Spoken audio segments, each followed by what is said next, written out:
Cuando hago un análisis de intentar llegar a los orígenes, a lo que llamaría más adelante en muchos sucesos que ocurren en la historia, como esta búsqueda de la progenie, ya no tanto de personajes y circunstancias, de escenarios que uno quiere buscar, sino que también en esto de la formación del canon, uno tiene que reparar un cierto tiempo porque es una de las causas más recurrentes por las cuales eh, uno ve este entramado de espinas que le impiden acercarse confiadamente a lo que llamaremos en la historia las Sagradas Escrituras. De ahí la razón de detenerme en lo que es actualmente este tema y al ir regresando y llegamos a lo que los libros que componen el Tanaj, que sería la progenie de todo lo que está ocurriendo hoy día.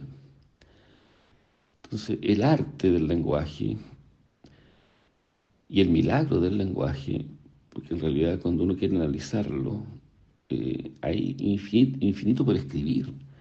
Y si más encima en ese lenguaje estoy diciendo que Dios de alguna manera actuó en el intelecto humano, en la mente, y a través de su lenguaje poder primero de los sentidos oír, luego escribir y luego dejarnos un legado de lo que serían los principios del creador hacia la criatura, es un tema que debería reflexionarse en estos días con mucho más calma, porque al día de hoy, año del siglo XXI, han pasado muchos siglos. Las Biblias han sido traducidas, diversas ediciones y en diversos idiomas, lenguas en general y hasta dialectos, eh, en una cantidad que es difícil incluso ya de, de imaginarse por lo que se viene, más el uso de todas las tecnologías modernas, y ahora que está en boga esto de la inteligencia artificial, eso se acelera mucho más. Y la pregunta es, con todas estas ventajas, hoy las personas se están acercando más a una investigación privada, en comunión privada, con lo que era el ideario del propio Jesús de Nazaret, que ahí está la cámara secreta para poder conversar con el Creador, luego a través de la inspiración del Espíritu Santo poder acercarse con humildad a los consejos de estos 24 libros que componen el Tanaj. ¿Y por qué el Tanaj? Porque era la Biblia que está vigente en los tiempos de Jesús de Nazaret, cuando todavía no existía el Nuevo Testamento. Y nada de lo que ha acontecido en la historia eclesiástica con el sello cristiano. Entonces no es que uno quiera evitar hablar de eso, ya hablaremos, pero aquí hay un orden por el cual analizar y por lo menos ordenar esta materia prima que podría generar ya las primeras zarzas que impiden que las personas se acerquen a ella, buscando como pretexto que es la traducción que yo no sé hebreo, que sería la primera gran excusa, porque ellos tienen el dominio, ellos lo manejan bien. Y por supuesto que tal vez suena tal vez un poco una forma irónica que yo diga, pero no te preocupes, porque ni ellos manejando el lenguaje reconocieron a Jesús cuando anduvo por las calles de sus avenidas ahí en Jerusalén. Entonces, qué interesante, no lo había pensado así. Así que olvídate del griego por un momento y por lo tanto olvídate del latín por un momento y olvídate de todos los idiomas del mundo por un momento. Y regresemos al trato en el lenguaje que Jesús hablaba en aquel entonces, que tampoco yo lo domino. no sé arameo. Jesús hablaba arameo y lo único que sé es que los registros que fueron dejados en la mayoría en griego, eh, para los cristianos que se iban formando con cartas, porque iba a ser el lenguaje que en ese momento estaba en la comunidad internacional y luego entraba el latín, porque hay un imperio dominante que tenía una parte no menor de la geografía en que se hablaba el latín a través de la expansión del imperio romano, que viene acá desde Occidente, con todo lo que eso significa después en las lenguas latinas futuras. Entonces, cuando uno ve eso, se hace la pregunta, bueno, ¿y cómo Jesús trató con el Tanaj? Pero todavía queda algo ahí que hay que seguir analizando.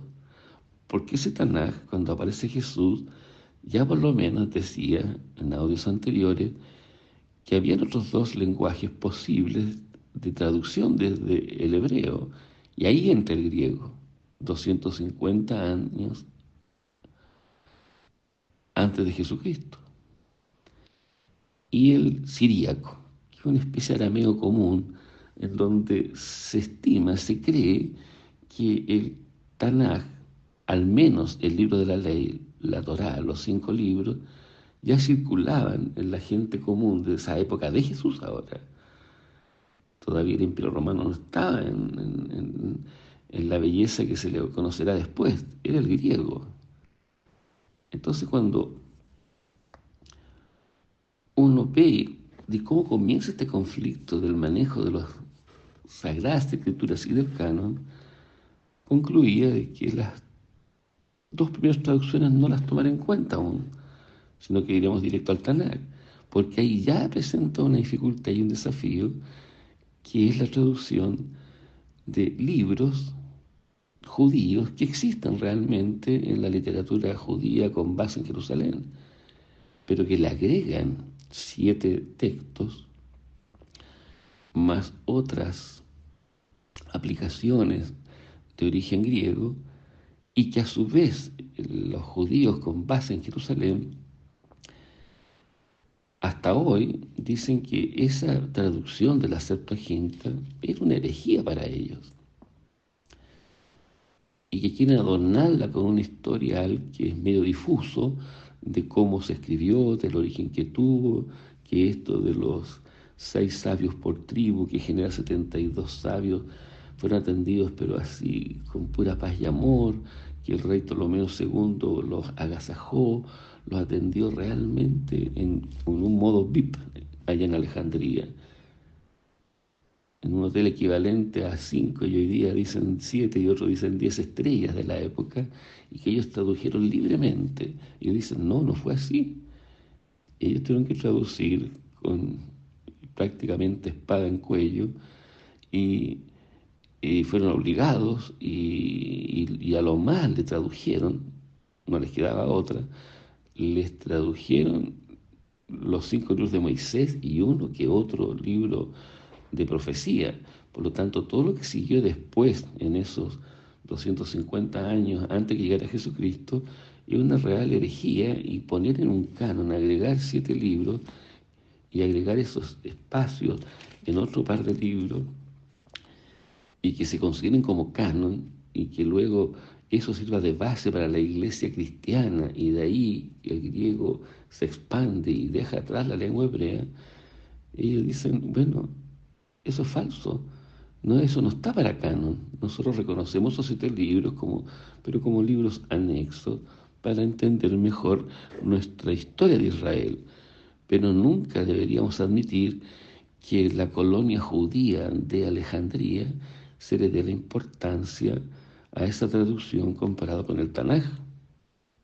De allí que cuando aparece Jesús y él va a culminar su obra en Jerusalén, yo quiera escoger cómo fue el trato de Jesús con los entendidos y que manejaban la Biblia, el Tanaj, y cómo él, en medio de ese lenguaje que está escrito, pero hablando arameo, le va a hablar a las personas de su época de cómo este libro tan sagrado, con un canon ya establecido, dice que ese canon fue establecido mucho ya en los periodos de venido para establecerse después de la construcción del segundo templo, y en donde la línea herodiana es la que hace pactos con Roma y tiene el beneplácito y la importancia de estos reyes Herodes que realmente embellecen lo que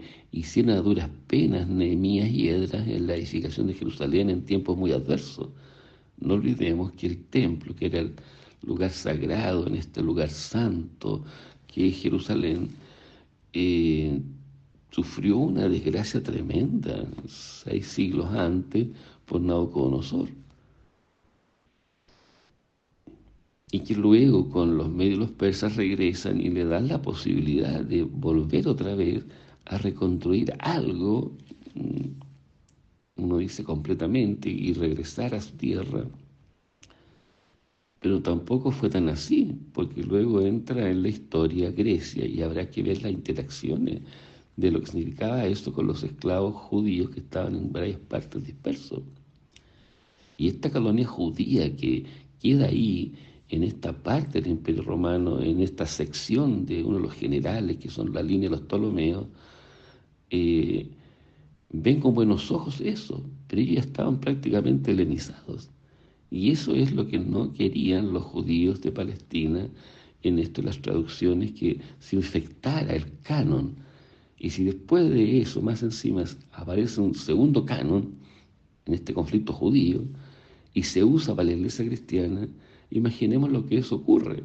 Y si más encima también hay cismas en la iglesia cristiana históricamente en el siglo IV, V, VI, VII, que se va después lentamente por dos ramas del imperio, y que la historia se encarga de explicarlo detalladamente, y ambas líneas de este cristianismo primero, de Estado, va a fijar las pautas de cuál va a ser su canon, no solamente aceptando lo que ya había ocurrido con la colonia judía en Alejandría, sino que más encima le agrega 27 libros, que serían las cartas, y las titula bajo el título de Nuevo Testamento.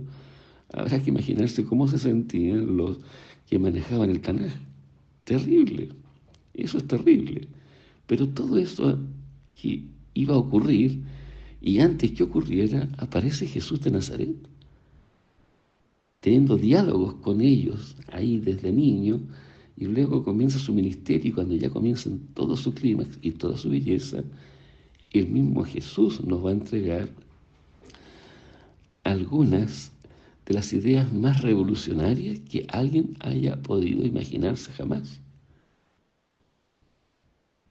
Y donde, si yo no analizara y hice una selección de citas, como hablaba en los audios anteriores, donde yo pudiera ir analizando, tal vez en un orden, no sé si un orden cronológico, sino que en un orden de prioridad de ideas en todo el ministerio de Jesús, en estos contactos que él tuvo con los líderes que manejaban la, la élite intelectual de la época, donde estaba compuesta por los herodianos, que tenían ligado por el lado de una administración política, administrativa, social, con la línea de los reyes de Herodes, hay varios y que están ahí esparcidos en el Nuevo Testamento, de lo que sería el Nuevo Testamento futuro, porque todavía no se escribía en los tiempos de Jesús. Eso lo he subrayado y lo he enfatizado, para que no se tome como una herejía que yo diga frases como, por ejemplo, que no necesito el Nuevo Testamento en ningún idioma, en ningún lenguaje, para decir que solamente tomando lo que Jesús habló con los judíos del Tanakh, me basta para decir que es el Mesías. Es un pensamiento aparentemente muy reductible, pero muy simple, pero muy profundo a la vez, porque me obliga, yo diría, que analizar primero la doctrina cero del cristianismo. ¿Es Jesús realmente el Mesías según el Tanakh?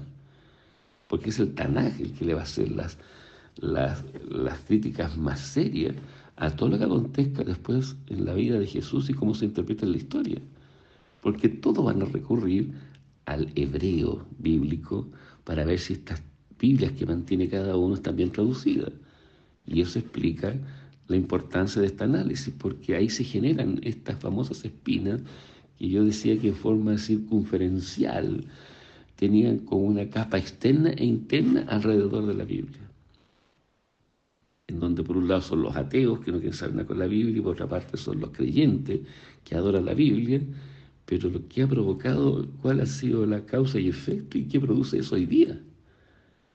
Entonces vayamos a la doctrina cero. ¿Es Jesús realmente el Mesías? ¿Cómo él se relacionó con los estudiosos del Tanaj en su tiempo? Y decía, yo sacaba cuentas en forma rápida, que si uno juntara toda aquella cita donde se habla del Cristo, del ungido, de las Escrituras, el escrito está, y muchas más, pasamos un par de centenares de citas, que no, es como sería el caldo de cultivo para buscar entre ellas, por esta prioridad conceptual, de qué es lo que me llevaría a mí a postular de que el personaje principal del Tanaj es el Mesías y no el pueblo de Israel, menos las iglesias cristianas de cualquiera sea el rango, menos del Corán, que son otras variantes que vendrían después. Entonces diría, wow, que es revolucionario el concepto de decir que el personaje principal del Tanaj es el Mesías, le guste o no al pueblo de Israel. Un pueblo con historias de reinos que intentaron poner por obra esta inspiración del Dios Altísimo, del cual con celo ellos mantienen en su canon, pero no lo lograron nunca. Si uno lee la escritura, el Tanaj tranquilamente, fueron una sumatoria de reinos fallidos. Y existía un reino de gloria que sin duda está profetizado y todos miran hacia adelante. Y es un error que el pueblo judío diga, oye, los cristianos se paran el futuro y quieren forzar el pasado para decir que Jesús es el Mesías. Pero sí es una profecía. Lo más revolucionario que alguien puede descubrir en el Tanaj es el cumplimiento y buscar la sincronía de hechos, de personajes, cuando son advertidos y luego ocurren. Eso es lo que hace grande a los profetas como Isaías, Jeremías, que cuando se advierte que, quiero explicar por qué escojo yo el libro de Daniel en el inicio de este análisis, como serie, el Apocalipsis, siempre uno dice es por los sucesos del tiempo del fin y estamos en tiempos muy, muy distantes de cómo se escribieron, que uno dice podría ser este tiempo y todas estas transiciones históricas como para analizarla de esa mirada. Pero el tema es más profundo que eso, es hoy, en el tiempo que estamos, en el siglo XXI, ¿está Jesús vivo? ¿O ya lo matamos qué rato con las Escrituras? ¿O sigue vivo? Porque he tomado y entendido el lenguaje que Jesús usó para fijarme que Él es el Señor, que Él es el ungido en los días de hoy. Esa es la importancia de ver estas interacciones que tuvo Jesús con los que en ese entonces manejaban estos escritos sagrados. Y como es un hecho profético, no es de extrañarse que hoy día nosotros pensemos, mirando el pasado, qué pudo haber ocurrido hacia el futuro, que acredita que efectivamente Jesús es el Señor. Y ese futuro, en los tiempos de Jesús, se estaba poniendo presente al estar Él frente a ellos, diciéndole frases, haciéndolos pensar de que Él era de lo cual hablaban los escritos que ellos tienen en sus 24 libros. Eso es un desafío tremendo. Y yo diría que es la revolución más grande que tiene el Tanaj, porque eso tiene consecuencias históricas que ya las vimos, tuvo los efectos. Y Jesús y sus ideas se expandieron por el mundo y han embellecido como enseñanza muchos corazones humanos, pero también tiene manchas históricas grandes que en su nombre ha ocurrido algo que las personas cuando se ponen a pensar dicen, pero ¿cómo puede haber sido esto? que en su nombre también se derrame sangre. Entonces volvamos atrás antes que lleguemos a esos capítulos amargos y oscuros de la historia, en el nombre de Cristo. ¿Y qué está ocurriendo hoy? El mundo sale corriendo tras las palabras de este hombre que hablaba con tanta potestad y hacía tanta maravilla en su tiempo. Sin duda que no. Entonces, entre estas múltiples citas, voy a leer en Mateo capítulo 22 algo que es importante. En Mateo 22 ya estamos en la última semana de vida de Jesucristo.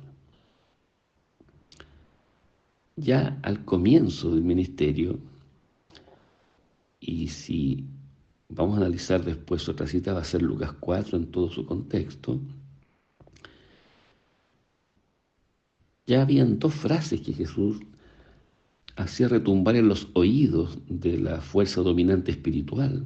Decíamos que están los herodianos, tenemos los saduceos y tenemos también los fariseos, que todo muy respetuoso de la Torá, porque la religión dominante es el judaísmo. Y como en todo lugar donde se analiza la espiritualidad, hay corrientes de pensamientos y según lo que uno ande buscando tiene un énfasis y una importancia. En ese capítulo del 22 se ve a los herodianos preguntando, reconociendo lo primero que hacía cosas extraordinarias, porque ya las estaba haciendo al comenzar su ministerio. A ellos les importaba más el tributo del César, porque estaban vendidos al imperio. Y de ahí sus preguntas. Los saduceos que no creían en la resurrección. Así que tampoco nos extrañemos de que existe una corriente judía que niegue eso rotundamente, porque ahí está su progenie. Y antes que eso. Pero hay otro grupo que se da cuenta que cada vez que Jesús deja callados a los unos y los otros, son los fariseos, que sí creen en la resurrección. Así que había una valla ahí que tenía que ser analizada y que al ver los fariseos que las preguntas que le hacían a Jesús no satisfacían ni siquiera a los que estaban interesados en esa respuesta, se quedaban en silencio, y al ver los fariseos que quedaban atónitos, ellos irrumpieron con algunas preguntas y se produce, yo diría, un escenario que tiene que ser analizado aparte desde la perspectiva de lo que estamos hablando, de cómo ve Jesús al Mesías en el Tanaj. Y en ese diálogo, cuando ya los saduceos no pueden con la pregunta que le hicieron acerca de la resurrección, ¿y qué acontecía ahí? Le llevan una cita del Tanaj, en donde una ley que para el día de hoy funciona como que fuera extraña, y le cuentan el caso de una mujer que tuvo varios maridos, y como la ley decía de Moisés, que cuando un marido fallecía y si tenía hermano, debía levantar generación con el hermano siguiente. Entonces le ponen el caso de una mujer que tuvo un primer marido con varios hermanos y se casó con todos. Y le preguntan, ¿y en la resurrección de quién será el marido?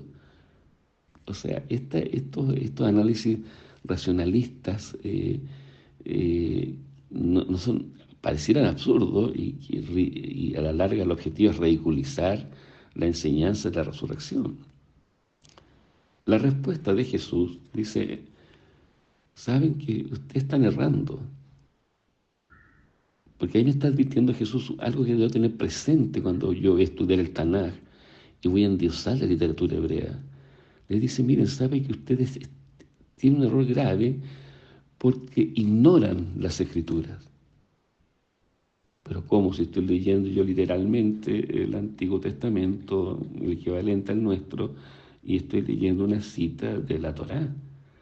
Y estoy leyendo una cita que escrita por Moisés, revelada por esta inspiración canónica a Moisés, de que eso es lo que debe hacerse con una mujer que se casó con un hombre y no tuvo hijo, que después tenga que casarse con el siguiente. Si uno analiza esa cita y la quiere aplicar hoy día con una mujer que esté casada con una familia cuyo hombre tiene 6, 7, 8 hermanos y todos mueren rápidamente uno tras otro y se casa con los 8, es el absurdo más grande si uno quiere mirarlo desde hoy hacia atrás. Ahora, ¿por qué Dios permitió la escritura de esa manera y de esa forma? Es un tema que podemos analizarlo después en un audio especial. Pero que ahí se está diciendo algo que Jesús en la respuesta nos da un principio a tener en cuenta cuando yo voy a criticar con mi lógica y con mi hebreo lógico, en torno solamente a la palabra. Aquí hay algo más. Y les dice, vosotros erráis ignorando las escrituras y el poder de Dios. Porque en la resurrección ni los hombres tomarán mujeres, ni las mujeres maridos, mas son como los ángeles de Dios en el cielo. Y en cuanto a la resurrección de los muertos, ¿no habéis leído? Recordemos lo que está diciendo yo, cómo a través de la conjugación de verbos puedo encontrar algunas pequeñas pepitas de oro en un vasto roquerío para ver qué otros principios yo puedo tomar en cuenta. Dice, ¿no habéis leído lo que os es dicho por Dios? Que dice, yo soy el Dios de Abraham, el Dios de Isaac y el Dios de Jacob. ¿No habéis leído eso? Pero sabes que Dios no es Dios de muertos, sino de vivos. Esa respuesta es para hacer muchísimos audios más. Pero a Jesús no le inquietó lo que los saduceos creían y les dijo, bueno, ustedes han leído con una genialidad tremenda usando su lenguaje alfanumérico y que se escribe de atrás hacia adelante y de derecha a izquierda, póngale todo lo que hoy día se habla. Sin embargo, Jesús no habló nada de eso, de la forma que se aplicaba la ley de Moisés en su tiempo y cómo se aplicaría en el futuro, como para que yo también en mi razonamiento y en mi lenguaje, sin saber todavía ni siquiera el hebreo bíblico, ¿ya? El solo hecho de pensar hoy día que yo, eh, siendo el hermano menor de varios hermanos mayores, ¿ya? Claro, son hermanastros míos los mayores, ¿ya? Y que hoy se tiene que casarme yo con la esposa de mi primer hermano, ¿ya? Es como hoy día, por ley, es un absurdo.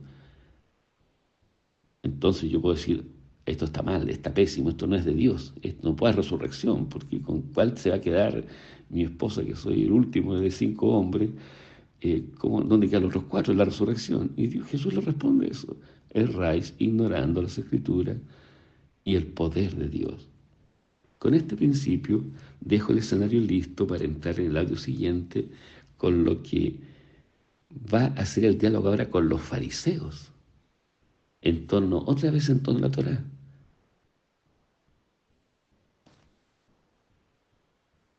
Y será con el concepto del gran mandato que Dios deja a la raza humana. Continuaremos en el próximo audio.